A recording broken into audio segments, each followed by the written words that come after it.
Bom dia, meus irmãos. Quero saudá-los com a graça e a paz do nosso Senhor e Salvador Jesus Cristo, a quem seja o louvor e a glória para sempre. Amém.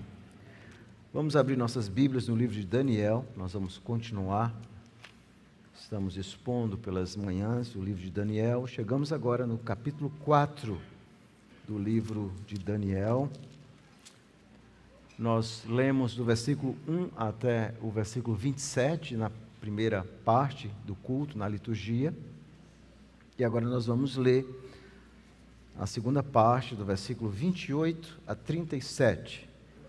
É um capítulo muito longo, então eu preferi dividir na liturgia em duas partes. Vamos ler a bendita palavra do Senhor. Daniel 4, a partir do versículo 28. Vamos ler com atenção. A palavra de Deus diz: todas essas coisas sobrevieram ao rei Nabucodonosor. Ao cabo de 12 meses, passeando sobre o palácio real da Babilônia, da cidade da Babilônia, falou o rei e disse: não é esta a grande Babilônia que eu edifiquei para a casa real, com o meu grandioso poder e para a glória da minha majestade? Falava ainda o rei, quando desceu uma voz do céu: a ti se diz, ó rei Nabucodonosor, já passou de ti o reino. Serás expulso dentre os homens, e a tua morada será com os animais do campo. E far-te-ão comer ervas como os bois, e passar-se-ão 7 tempos por cima de ti, até que aprendas que o Altíssimo tem domínio sobre o reino dos homens, e o dá a quem quer. No mesmo instante se cumpriu a palavra sobre Nabucodonosor, e foi expulso dentre os homens, e passou a comer erva como os bois. O seu corpo foi molhado do orvalho do céu, até que lhe cresceram os cabelos como as penas da águia, e as suas unhas como as das aves. Mas ao fim daqueles dias, eu, Nabucodonosor, levantei os olhos ao céu, tornou-me a vir o entendimento, e eu bendisse o Altíssimo, e louvei, e glorifiquei ao que vive para sempre, cujo domínio é sempre eterno e cujo reino é de geração em geração. Todos os moradores da terra são por ele reputados em nada, e segundo a sua vontade ele opera com o exército do céu e os moradores da terra. Não há quem lhe possa deter a mão, nem lhe dizer: que fazes? Tão logo me tornou a vir o entendimento também, para a dignidade do meu reino, tornou-me a vir a minha majestade e o meu resplendor. Buscaram-me os meus conselheiros e os meus grandes, fui restabelecido no meu reino, e a mim se me ajuntou extraordinária grandeza. Agora, pois, eu, Nabucodonosor, louvo, exalto e glorifico ao Rei do céu, porque todas as suas obras são verdadeiras, os seus caminhos justos, e pode humilhar aos que andam na soberba. Amém, a bendita palavra do Senhor. Vamos orar ao nosso Deus. Senhor, muito obrigado pela leitura da Tua palavra. Muito obrigado porque essa história tem lições tão profundas para a nossa vida. E a nossa oração é que o Senhor nos ajude a compreender as lições pretendidas pelo Teu Espírito. Mas mais do que compreender, que possamos aplicar em nossa vida essas verdades profundas ensinadas pela Tua palavra. E é em nome de Jesus que nós oramos. Amém. Qual é a maior doença de um pecador? Qual é a maior doença de uma alma pecadora? Com certeza não são as doenças físicas e emocionais. A maior doença da alma de um pecador é o seu orgulho. O orgulho é algo terrível. É algo que o George Swinnock chama: o orgulho é a camisa da alma, vestida primeiro e retirada por último. Desde o primeiro momento que nós nascemos e vamos crescendo, o nosso coração tende a ser orgulhoso, e apenas na morte ele acaba. Essa é uma doença que só Deus pode curar. Essa é uma doença que só Deus, mediante o Espírito, pode mudar no coração de um pecador. Essa é uma doença que muitas vezes nós nem mesmo conseguimos enxergar em nós. E é por isso que essa doença é tão perigosa.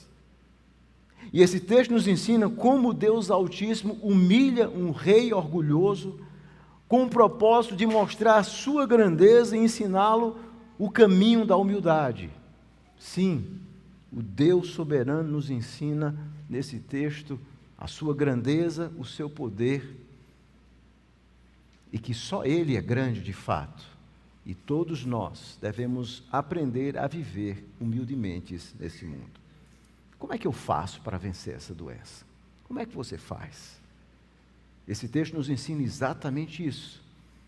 E a lição é profunda e nos mostra que apenas quando reconhecemos a grandeza de Deus é que nós podemos reconhecer a nossa pequenez. Reconhecer que de fato nós somos pó. Esse texto no capítulo 4, a ideia principal, ela é muito simples de perceber. Aqui Nabucodonosor, de forma autobiográfica, essa é a ideia principal, está relatando os eventos que envolveram um segundo sonho, no qual ele se gloriava dos dons de Deus. Domínio, poder, glória e honra, tudo isso que Deus havia dado a ele, que ele então havia usado para o mal. E Deus então vai humilhar Nabucodonosor. E em resposta, ele escreve essa carta, reconhecendo a eternidade de Deus, a superioridade de Deus e do seu reino, e contando também como Deus então restaurou, depois que ele reconheceu isso, a sua honra, a sua glória e o seu poder.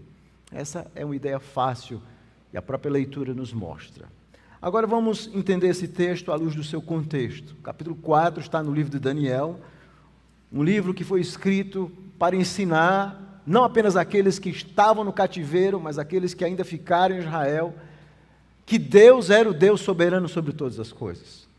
Naquela mentalidade da época, geralmente as nações idólatras achavam que ao vencerem os seus inimigos, os seus deuses eram mais fortes. E agora Deus, o Deus de Israel, que havia entregado Israel na mão de Nabucodonosor, é assim que o livro começa a mostrar aqui, no próprio coração da Babilônia, que ele é rei sobre todas as coisas. Só há um Deus vivo e verdadeiro.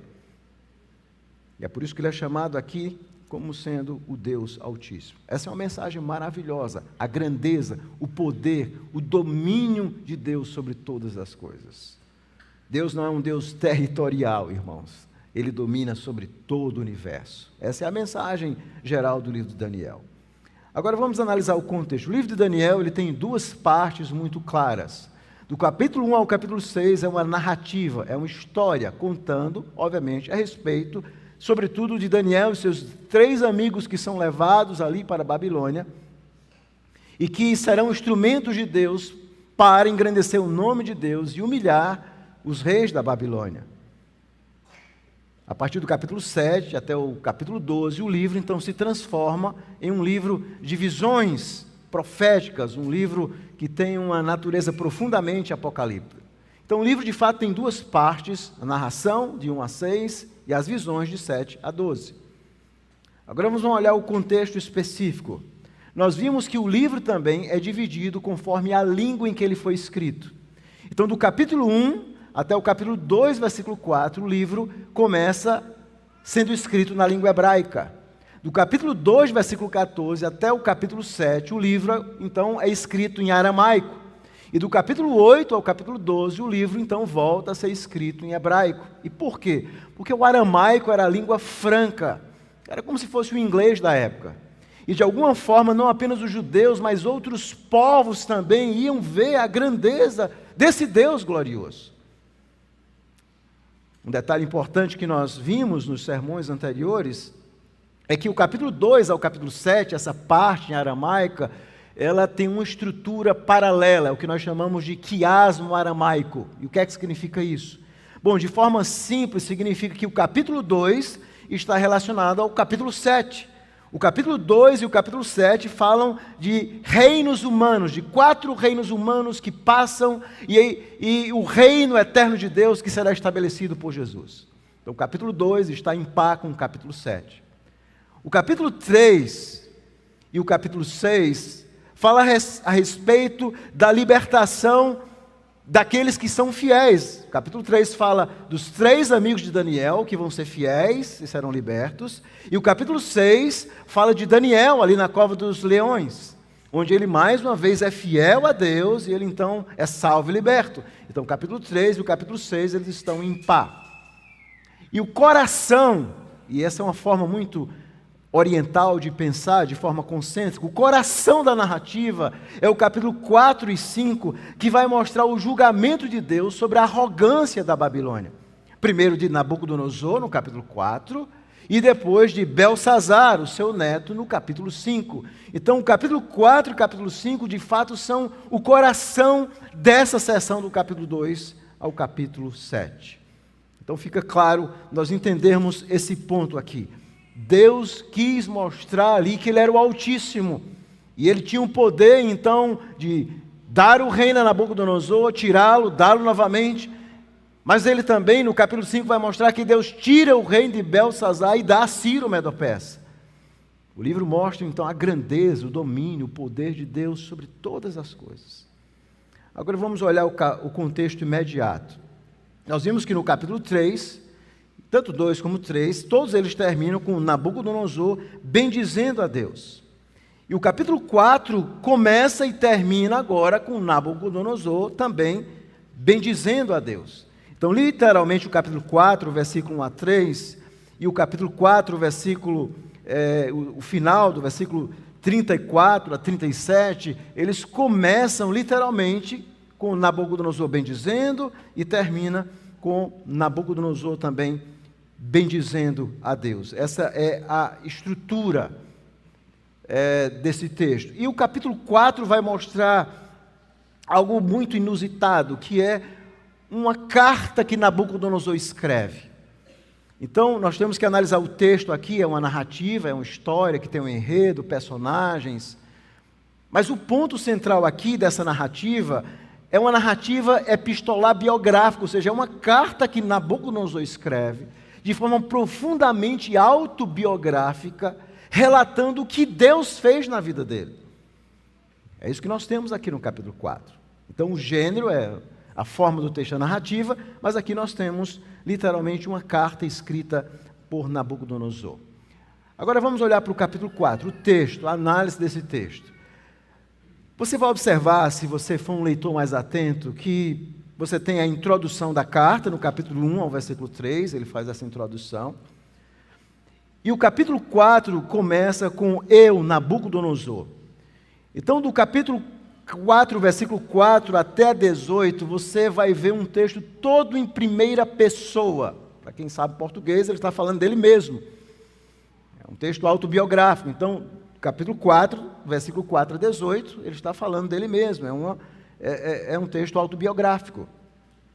Do versículo 19 a 33, agora você vai ter um narrador falando em terceira pessoa, contando os detalhes daquela história. E no versículo 34, observe comigo, que mais uma vez começa eu, Nabucodonosor. O texto então volta novamente para a primeira pessoa, biograficamente, onde Nabucodonosor então está contando a sua história. É muito interessante isso. Então você tem um texto autobiográfico em primeira pessoa, depois o narrador no miolo da narrativa, e mais uma vez lá no final, de forma autobiográfica, Nabucodonosor falando. E por que isso? Bom, possivelmente porque algumas partes desse miolo da narrativa foram escritos, obviamente, por Daniel, trazendo mais informações a respeito daquela história. Bom, quais são as características literárias? Quando você está lendo as histórias do Antigo Testamento, a forma como os judeus contam histórias, eles têm algumas características. E eu quero chamar a sua atenção aqui. Primeiro é que, pela primeira vez, Nabucodonosor é o narrador, como nós chamamos, ativo. Ele está contando a sua história. Outra característica, eu já expliquei, é as múltiplas repetições. Essa é uma característica de toda história bíblica. Nós achamos isso meio redundante. Nós ocidentais, mas a ideia de repetir significa trazer ênfase. Por exemplo, o sonho do rei e seu cumprimento, ele é repetido 3 vezes de forma diferente na história. O rei conta, Daniel conta, o narrador conta. 3 vezes o sonho é repetido na história. Outra característica é que você vai encontrar muitas vezes a expressão o Deus Altíssimo. Veja comigo rapidamente no capítulo 4, por exemplo, no capítulo 4, versículo 4, usa a expressão Deus Altíssimo.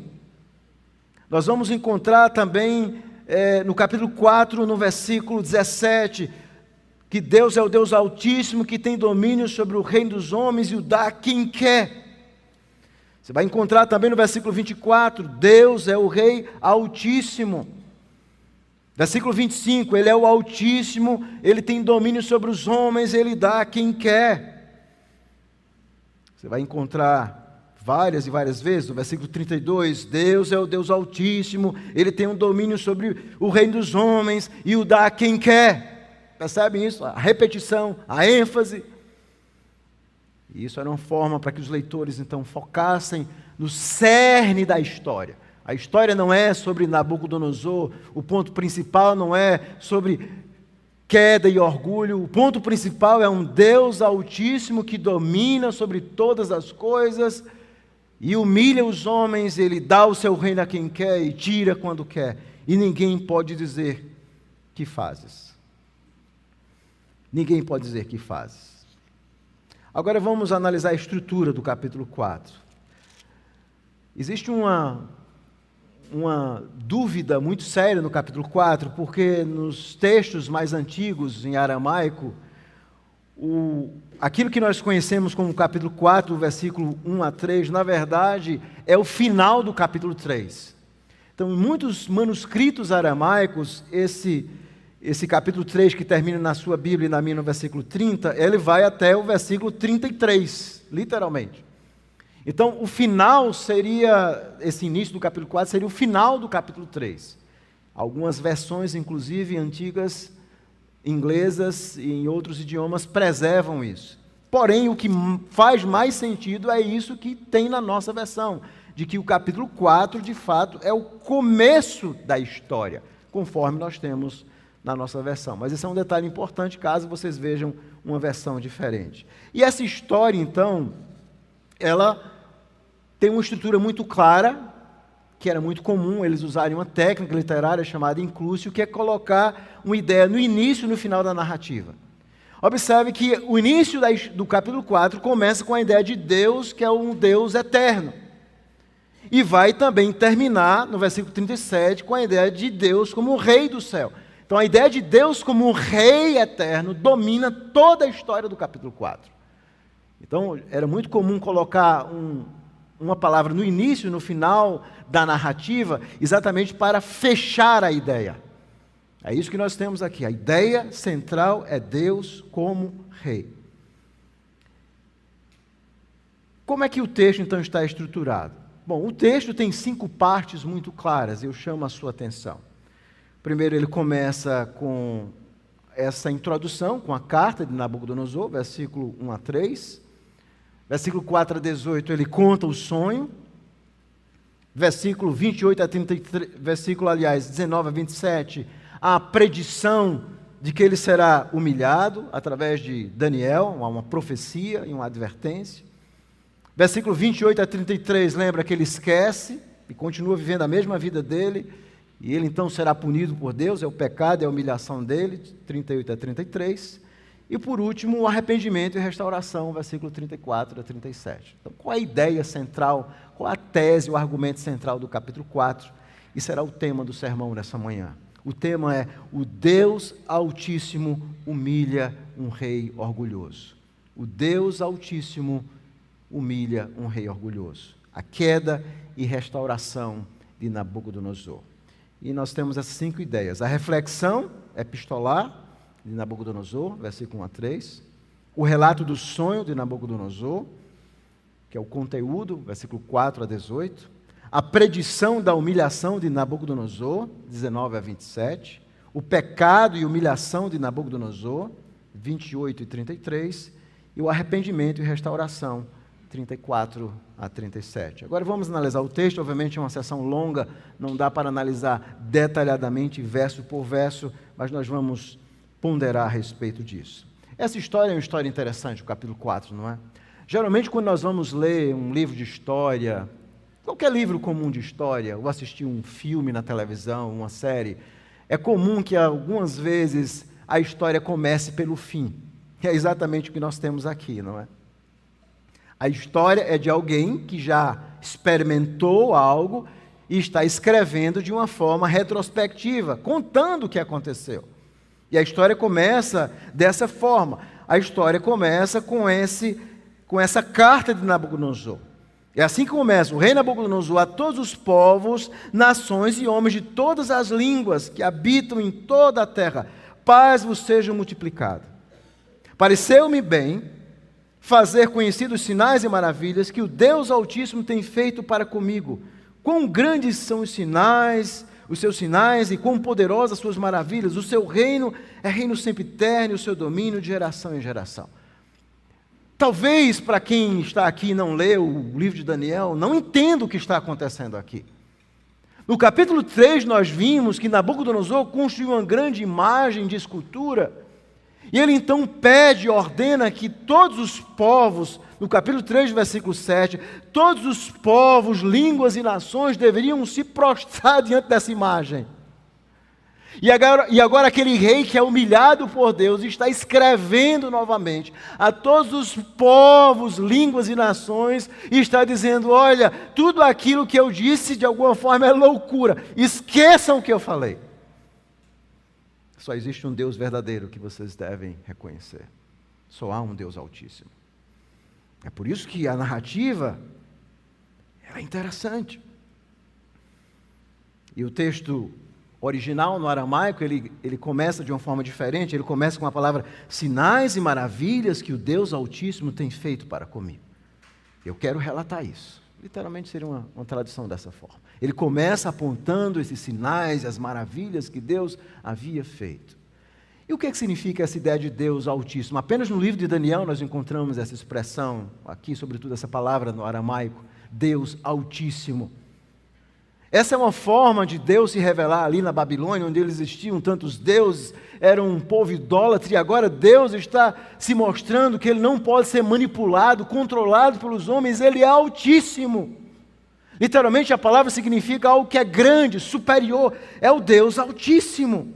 É por isso que essa ênfase do livro, Deus é superior, Ele é grande, Ele é soberano. É assim que Deus quer se revelar ali, e a nós também. E a você e a mim. Deus é Altíssimo. E Nabucodonosor então está dizendo que esse Deus que é Altíssimo, Ele é rei.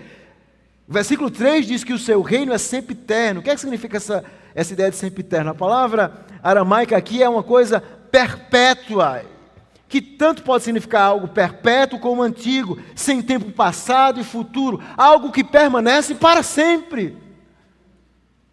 Deus é rei para sempre, não haverá um momento na história do homem, na minha vida ou na sua, onde Deus seja menos rei da história.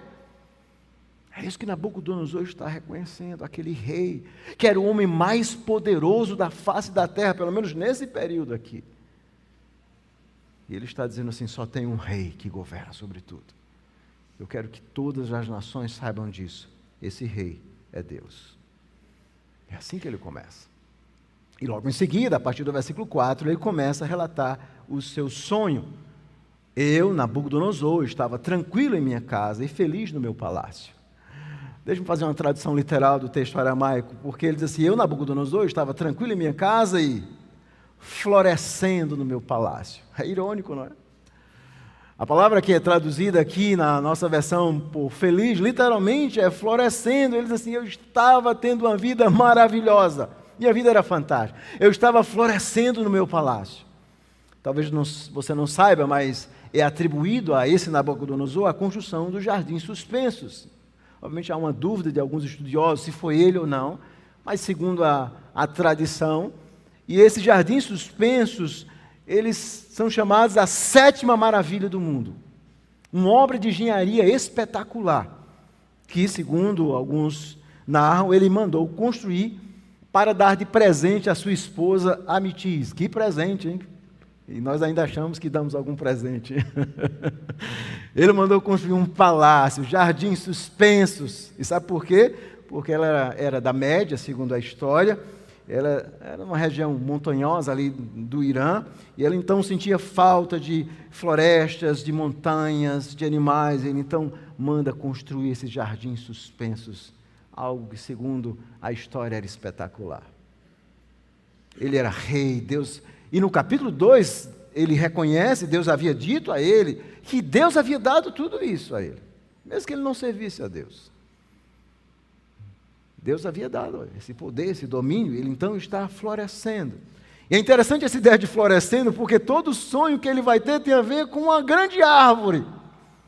Literalmente, Deus, o narrador está dizendo, ele estava florescendo, ele era uma grande árvore, uma árvore espetacular. E ele então começa. Versículo 5, eu vi um sonho, literalmente, ele viu o sonho, ou tive um sonho como a nossa versão, que me espantou. Quando eu estava no meu leito, os pensamentos e as visões da minha cabeça me perturbaram, ele ficou alarmado com esse sonho.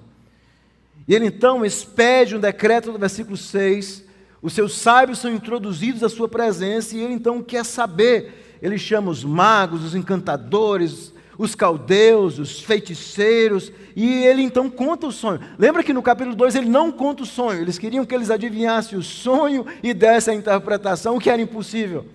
E Daniel então conta o sonho e dá a interpretação, mas aqui ele conta o sonho. Mas o versículo 7 diz assim, ninguém sabe o que significa.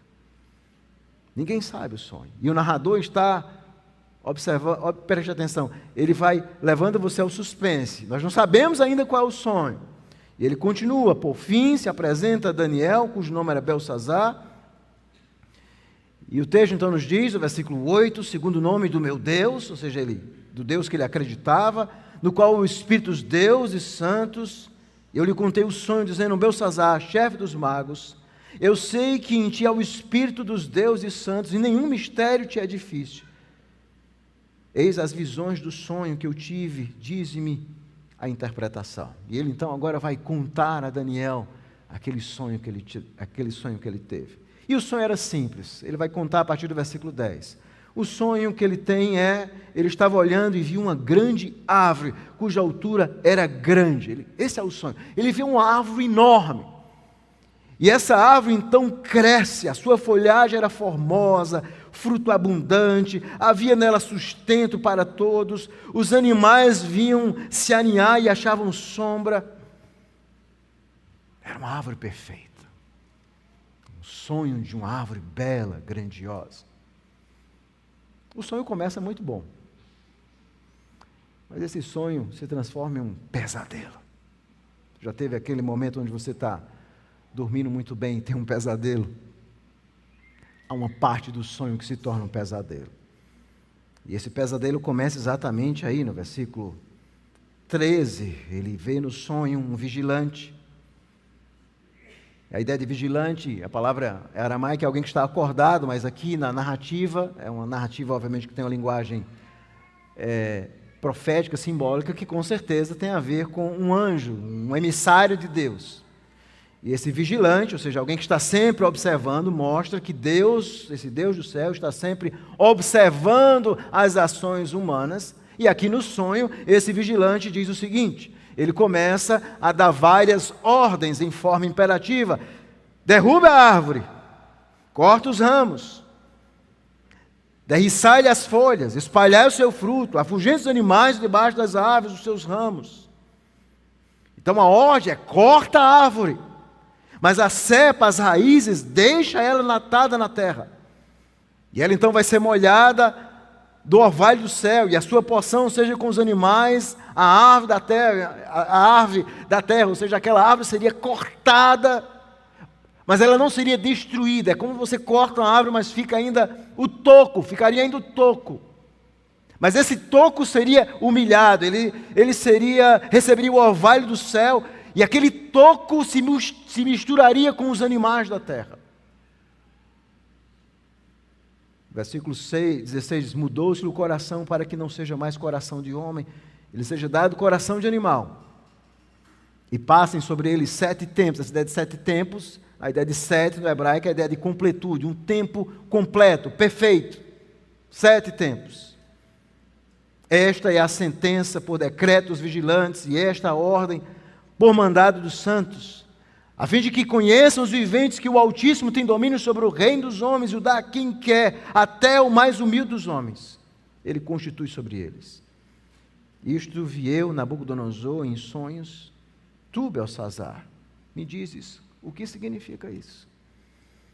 O sonho e o pesadelo de Nabucodonosor, que ele relata aqui, era um sonho que havia sido dado por Deus. Esse é o ponto central da história. Não é algo que alguém sonhou. Deus havia dado esse sonho a Nabucodonosor.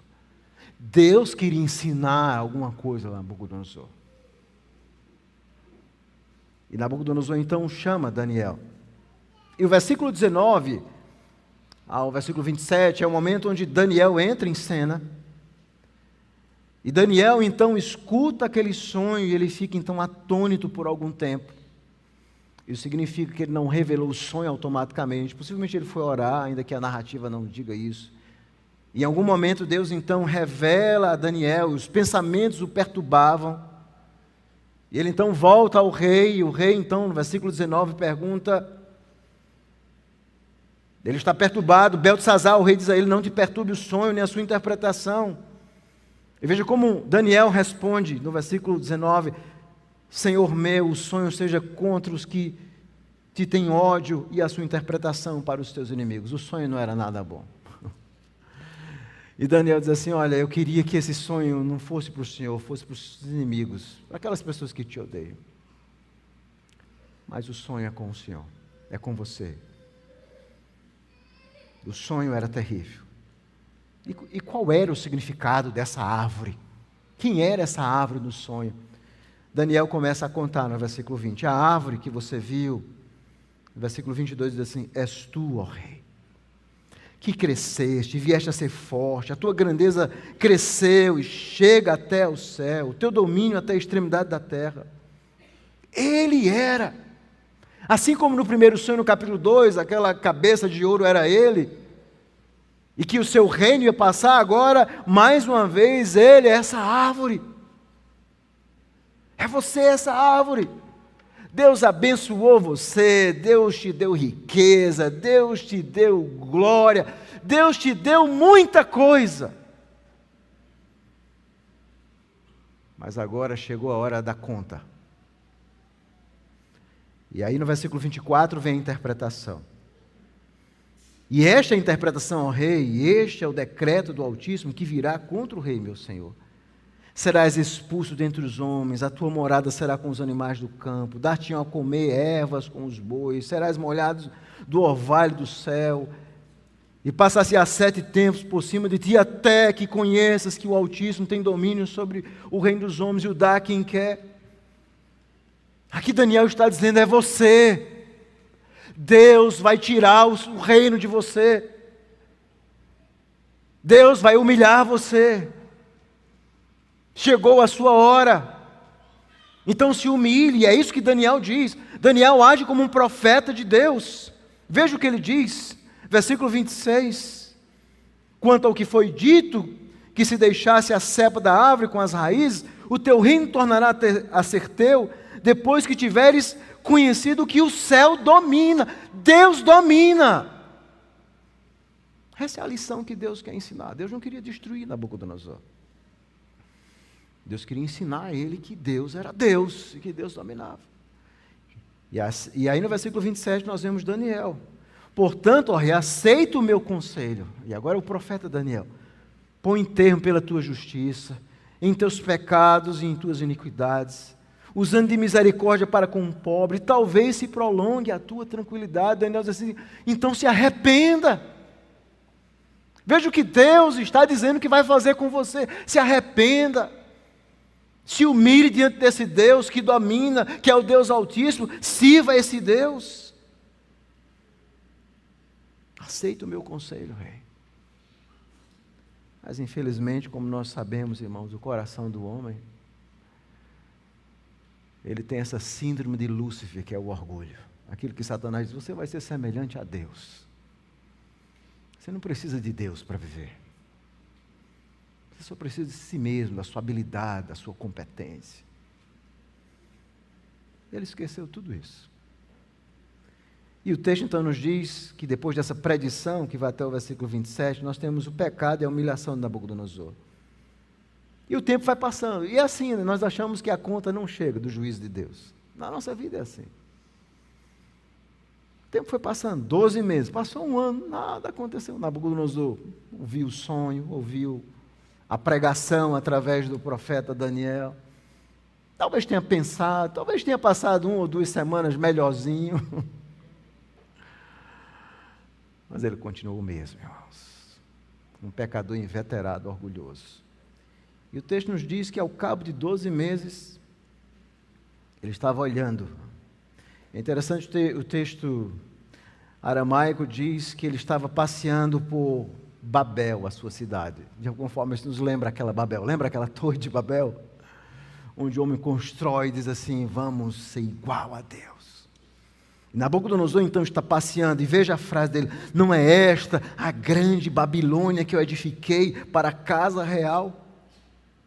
Com o meu grandioso poder e para a glória da minha majestade, veja essa cidade, vejam como eu sou grande, olhem para a minha glória, vejam o que eu construí, vejam a minha habilidade, vejam os reinos que eu conquistei, vejam o ouro que eu acumulei, eu sou grande. Esse é Nabucodonosor. E nós às vezes achamos que o nosso coração, irmãos, é diferente do Nabucodonosor. Não se iluda.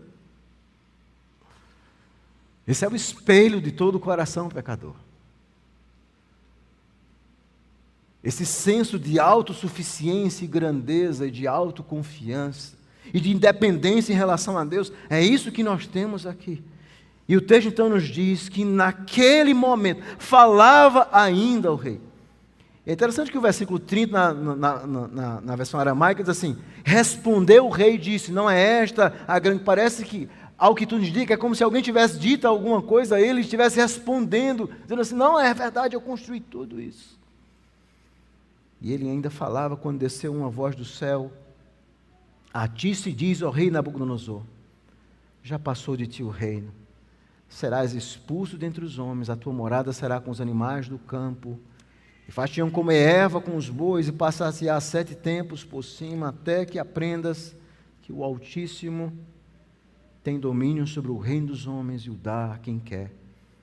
No mesmo instante se cumpriu a palavra sobre Nabucodonosor, e foi expulso dentre os homens, e passou a comer erva com os bois, o seu corpo foi molhado do orvalho do céu, até que lhe cresceram os cabelos como as penas da águia, e as suas unhas como as das aves. Aqui nós vemos a ruína de Nabucodonosor. O que foi que aconteceu com ele? Bom, alguns tentam dar um diagnóstico humano, dizem que foi uma doença chamada boantropia, que é um tipo raro de zoantropia.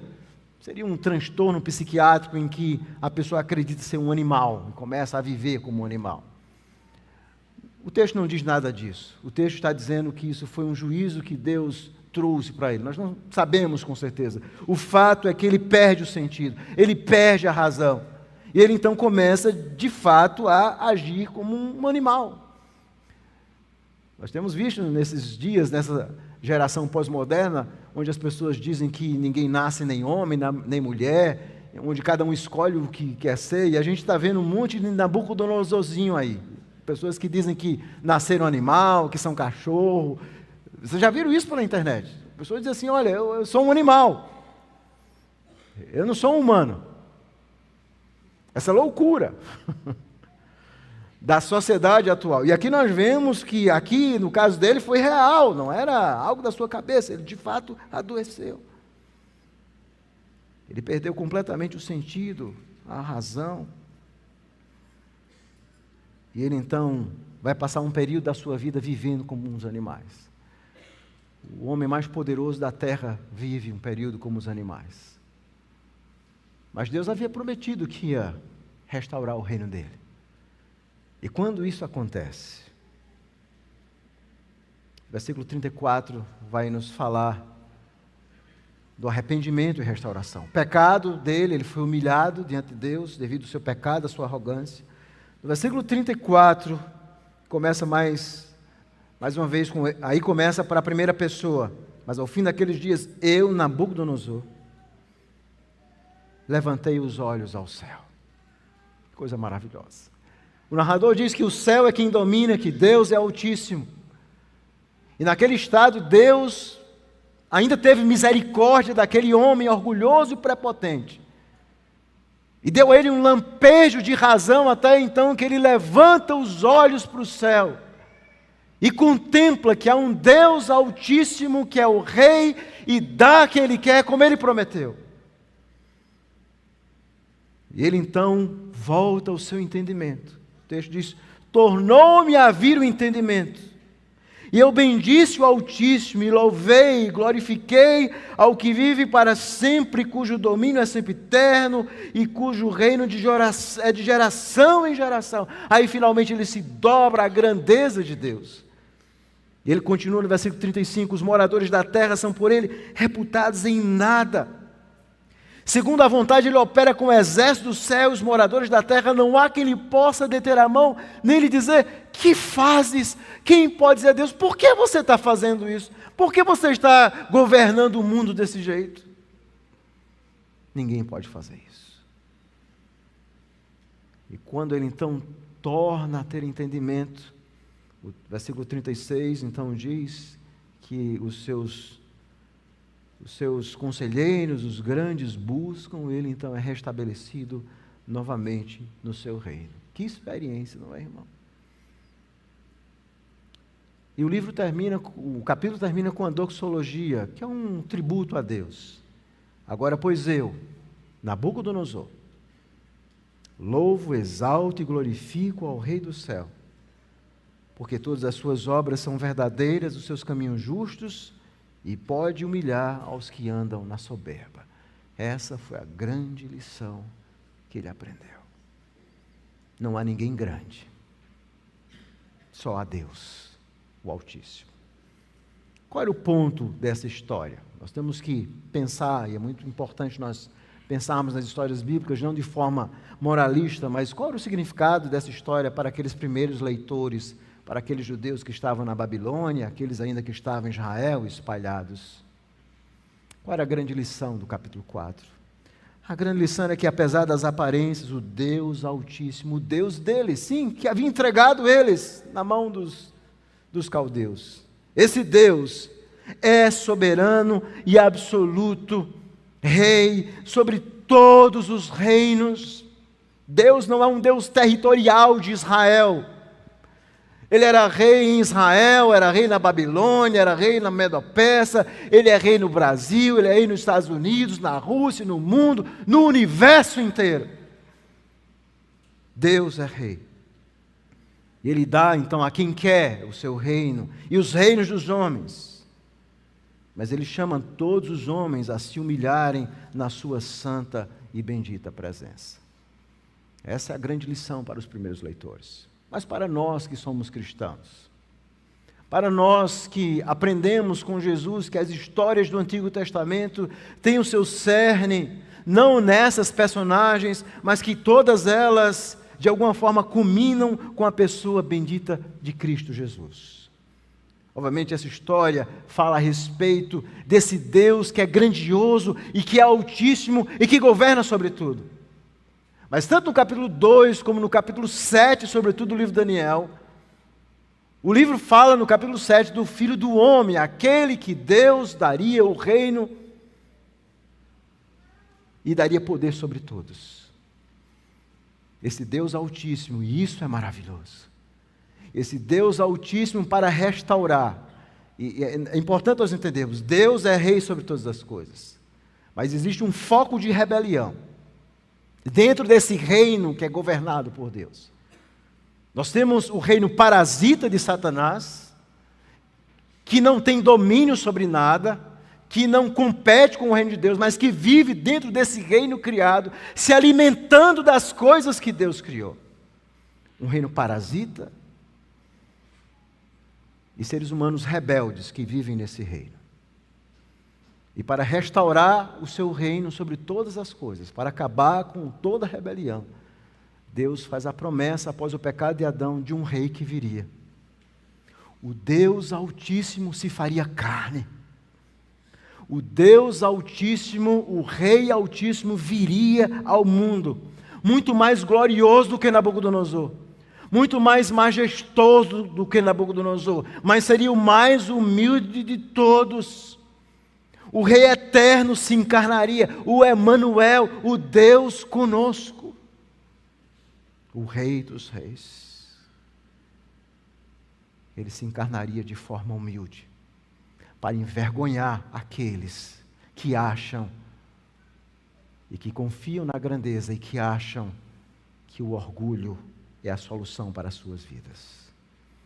E esse texto tem uma lição gloriosa para mim e para você, que apesar de todas as aparências, nós vemos um mundo que aparentemente está desgovernado, nós nunca podemos esquecer, Cristo é Rei e domina sobre tudo. E no capítulo 7, Deus faz essa promessa, Cristo já é Rei.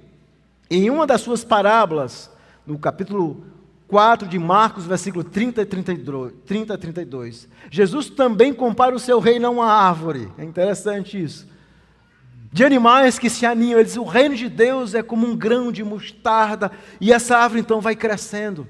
Você pode não perceber o reino de Deus, mas Deus está instalando esse reino na história, como uma árvore, quase imperceptível, que cresce, e através do Espírito Deus salva pecadores e faz com que eles então se submetam a esse rei.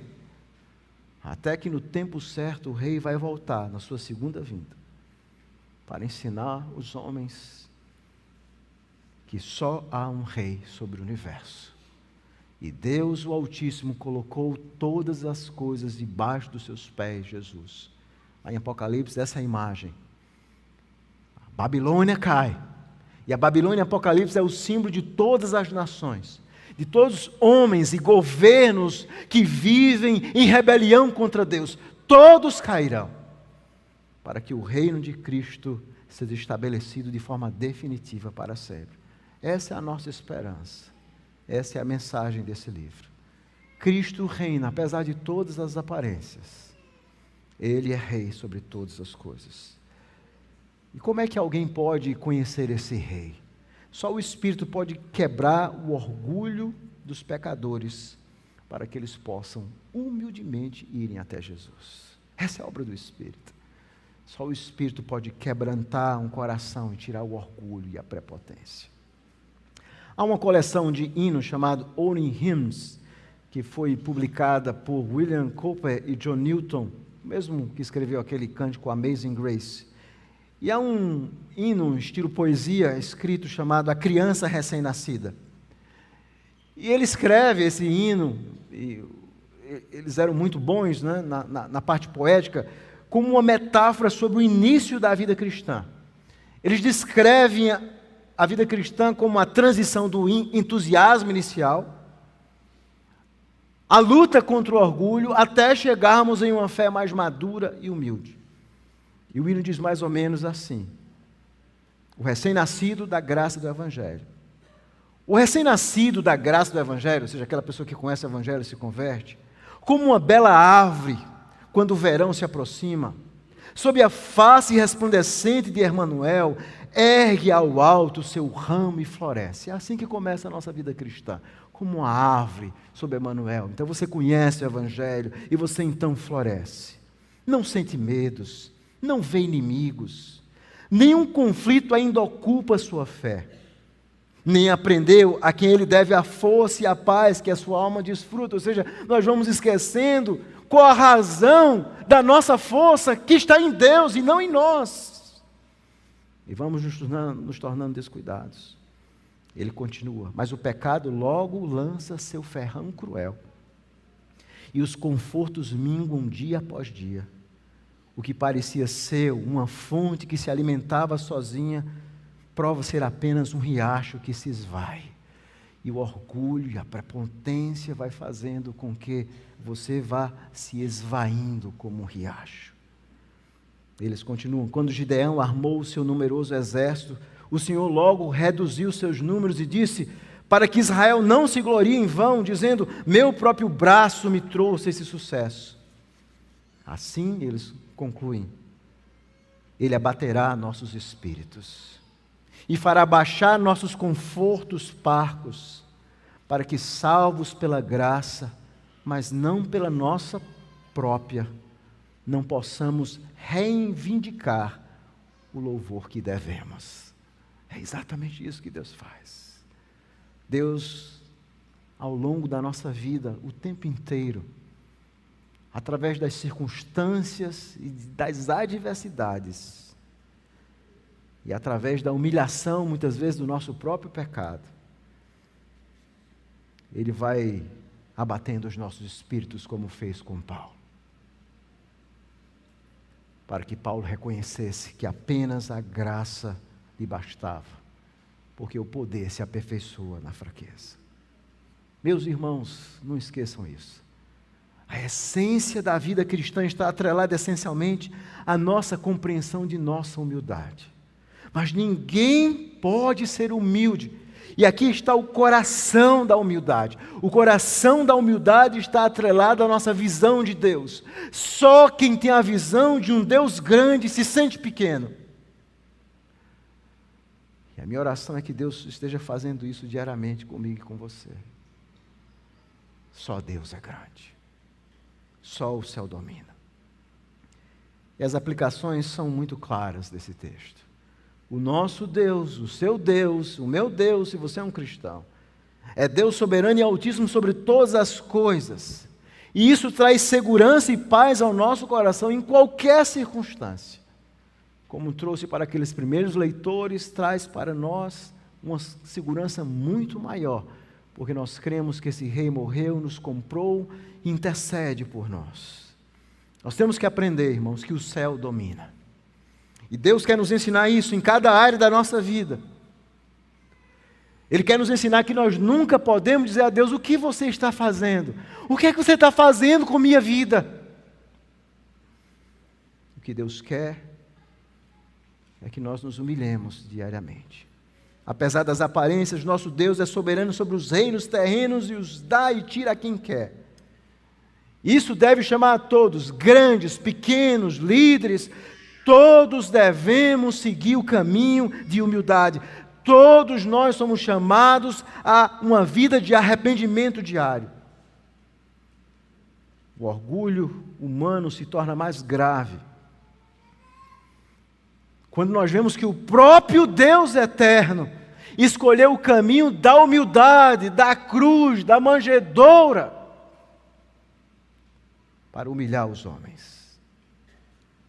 O caminho da salvação é um caminho de humildade. E diante de um Deus tão grande, Deus chama você a humilhar-se nessa manhã diante desse Deus. Deus está chamando eu e você. Thomas Watson define muito bem o orgulho. O que é o orgulho? Orgulho é uma elevação do coração acima de Deus, contra Deus e sem Deus. Você eleva o seu coração, e então você decide que você não quer viver com Deus, você não precisa de Deus, você pode ser independente fazendo as suas próprias escolhas. O orgulho adora subir, não como Zaqueu para ver Cristo, mas para ser visto, como dizia William Gurnall. Esse é o caminho da verdadeira salvação. O caminho da salvação para pecadores começa com a humildade. Ninguém conhece a Deus, ninguém conhece o verdadeiro Evangelho, sem que primeiro Deus coloque a sua boca no pó. Enquanto Deus não quebranta um homem e não tritura, ele não pode enxergar a graça de Deus. Da mesma forma, o nosso crescimento espiritual é um caminho que é um caminho de humildade. O orgulho, meus irmãos, é a raiz daninha da alma humana. Sua raiz é profunda. Apenas um pouco do que resta brota novamente. Suas sementes se alojam nas menores frestas que dão esperança. e floresce em solo fértil. O perigo do orgulho é que ele se alimenta da bondade. E uma fé orgulhosa é tão contraditória quanto um diabo humilde. O orgulho, como dizia C.S. Lewis, tem sido a principal causa de infelicidade em todas as nações e em todas as famílias desde o princípio do mundo. Nações caem, famílias são destruídas, homens vivem em rebelião contra Deus, e a raiz disso tudo é o orgulho. E só Deus pode quebrantar os homens. Nessa manhã, arrependa-se, busque viver perto de Deus. Só o Espírito, meus irmãos, pode mostrar essa erva daninha em nosso coração. Porque às vezes nós não enxergamos o orgulho. Às vezes o orgulho está nas coisas pequenas, no nosso projeto pessoal, na confiança na riqueza, no nosso emprego. Às vezes o orgulho pode estar no ministro, no pastor, em se gloriar no tamanho da sua comunidade, da sua igreja, no crescimento, achando que isso tem a ver com ele. O orgulho pode se manifestar nas pequenas coisas da nossa vida, nesses rompantes de autossuficiência, quando nós achamos que nós somos Deus. No desespero, o orgulho pode se manifestar no desespero, no medo do amanhã, achando que nós podemos controlar o amanhã, sem termos a humildade para confiar no Senhor. Mas o Espírito Santo, uma obra do Espírito é tornar os homens parecidos com Cristo. E ninguém pode servir um Salvador humilde, como ele mesmo diz, eu sou humilde de coração, sem conhecer o caminho da humildade. J. Packer, escrevendo um artigo na revista Christianity Today, intitulado Redescobrindo a Santidade, ele diz o seguinte: o foco da alma, aliás, o foco da saúde da alma é a humildade, enquanto a raiz da corrupção interior é o orgulho.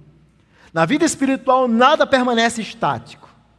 Se não estivermos constantemente aprofundando nosso crescimento em humildade, iremos nos engordar progressivamente e nos deteriorar sobre a influência do orgulho. O orgulho é terrível. E é por isso que Jesus teve que morrer, para nos libertar desse mal terrível. Se você é um descrente nessa manhã, você possui uma doença terrível. E isso está afastando você de Deus. Está destruindo sua vida, sua família e o seu futuro. Arrependa-se nessa manhã. Humilhe-se.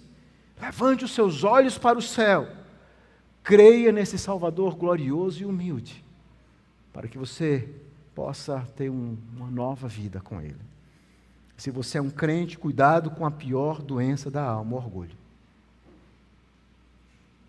A independência de Deus. O orgulho, como o autor diz, eu quero concluir, lembrando essa frase que eu citei no início. É a camisa da alma, vestida primeira e tirada por último. Assim como a morte é o último inimigo, o orgulho é o último pecado que será destruído em nós. E nós temos que nos lembrar, diariamente, a pedirmos a graça de Deus para vivermos em humildade, até que o Senhor Jesus volte, ou nós morramos, nos encontremos com Ele, e finalmente o orgulho será destruído. Só há um lugar onde o orgulho morre, é na cruz do Calvário. É lá onde Deus mata o orgulho. Vá até a cruz de Cristo nessa manhã. É lá onde Ele vai morrer, o orgulho. É lá onde nós nos vemos como pessoas renovadas em Cristo Jesus. A Ele seja glória para sempre. Amém. Vamos orar. Bendito Deus, louvado e exaltado seja o Teu nome, que é grande e excelso. Obrigado pela Tua santa e bendita palavra. E a nossa oração é que o Senhor tenha misericórdia da nossa vida e nos ajude a viver reconhecendo que só o Senhor é Rei sobre todas as coisas, que o céu domina e que todos nós somos chamados a viver uma vida de humildade, honrando e glorificando o Rei dos Reis, o nosso Senhor Jesus Cristo. A Ele seja glória para sempre. Amém.